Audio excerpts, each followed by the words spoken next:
जबलपुर जिले के थाना चरगावा अंतर्गत एक युवक की अंधी हत्या का पुलिस ने आज खुलासा करते हुए बताया कि शराब मुर्गा पार्टी में कम पैसे मिलने के विवाद पर हत्या करने वाला आरोपी रिश्ते का भतीजा गिरफ्तार किया गया है।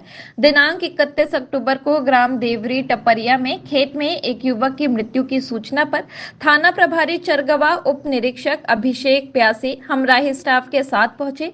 राजेश उर्फ गांधी ठाकुर के खेत पर मनोज उर्फ मन्नू ठाकुर 26 साल ग्राम देवरी टपरिया का शव पड़ा हुआ मिला था। खेत एवं आसपास लकड़ी के कई टुकड़ों में खून लगा हुआ था। मृतक के बड़े भाई बुधराज ठाकुर 35 साल निवासी ग्राम देवरी टपरिया ने बताया कि वह खेती किसानी का काम करता है और हम लोग 4 भाई हैं। सबसे छोटा भाई मनोज ठाकुर माता पिता के साथ रहता था। मनोज ठाकुर मजदूरी और ट्रैक्टर चलाने का काम किया करता था।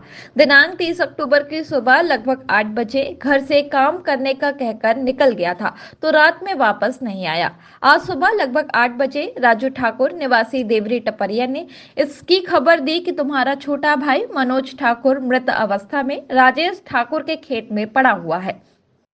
उसने राजेश उर्फ गांधी के खेत में जाकर देखा तो उसका छोटा भाई मनोज ठाकुर मृत अवस्था में पड़ा हुआ था। मनोज के चेहरे पर दाहिने आंख, मुंह, नाक के ऊपर चोट लगी थी। खून निकला हुआ था। उसी के आसपास उसके मोबाइल चार्ज और पर्स पड़ा हुआ था। लकड़ी के मालगे के टुकड़े मनोज भाई के शव के आसपास पड़े हुए थे जिसमें खून लगा हुआ था।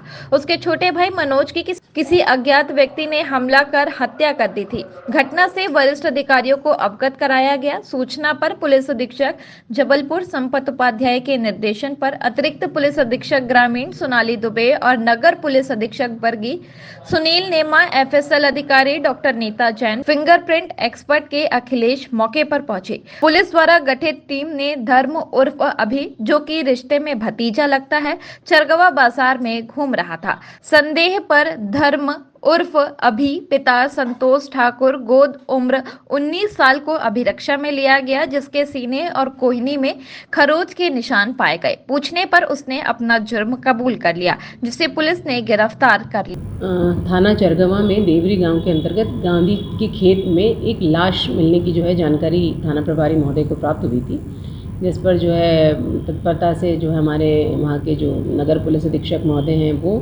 और थाना प्रभारी महोदय, एफएसएल टीम और बाकी लोगों के साथ वहाँ पहुँचे थे। जब लाश को देखा गया तो लाश के ऊपर काफ़ी गंभीर वो घाव थे। प्रथम दृष्टया देखने से ही वो केस लग रहा था कि ये वो मर्डर केस है। उसके ऊपर पुलिस ने कुछ सस्पेक्ट्स देखे थे, उन सस्पेक्ट्स पर जब वर्क किया तो ये पता चला कि जो मृतक है उसी के रिश्ते में लगने वाला उसका भतीजा था, वो घटनास्थल पर जब मिला था तो हमारे थाना प्रभारी महोदय को उन पर संदेह हुआ था, क्योंकि उसके कपड़े थे उस पर मक्खियाँ काफ़ी लग रही थी, जिसके आधार पर ये लग रहा था कि वो ब्लड होने के कारण उनके कपड़ों पर वो इतनी सारे मक्खियाँ लग रही हैं। जब उनको बुला के पूछताछ की गई तो पहले तो वो काफ़ी उन वो अन्य लोगों की चीज़ें बताई, लेकिन बाद में जब पूछताछ हुई तो ये स्पष्ट हुआ कि वो अपने चाचा के साथ घूम रहा था। इस बात की तस्दीकी वहाँ के सीसीटीवी फुटेजेस है उसको देखकर भी हुई थी कि चरगवा में भी वो अपने चाचा के साथ घूम रहा था और वहाँ उसने शराब की दुकान थी लीकर की, वहाँ से शराब लिया था। उसके बाद एक अंडे की शॉप पर जाकर उन लोगों ने चिकन बनवाया था, वो खाया था और दोनों वो थाने के सामने से निकलकर गांधी के खेत की तरफ अपने गांव की तरफ जा रहे थे, जहाँ रास्ते में उन लोगों ने जब दारू पिया तो उनका इस बात को लेकर विवाद हुआ कि पैसे मैंने ज़्यादा और आपने कम दिए हैं। तो पहले वो मृतक ने उसको एक मारा था, उसके बाद उसने पलट कर उनको मारा तो उसको जिस चीज़ से मारा था वो उसमें कीले लगे होने के कारण काफ़ी गंभीर चोटें आई थी और उसकी वहाँ डेथ हो गई थी। उसके बाद वो उन्हें छोड़कर वहाँ से भागा था और जब पुलिस ने पूछताछ की तो न केवल उसने जिस चीज़ से मारा है वो जब्त कराया है, बल्कि साथ में वो मृतक है उसका मोबाइल भी वहाँ से गायब था, जो पुलिस ने वजह सबूत जब्त किया है और राउंड अप करके इसमें इन्वेस्टिगेशन किया जा रहा है।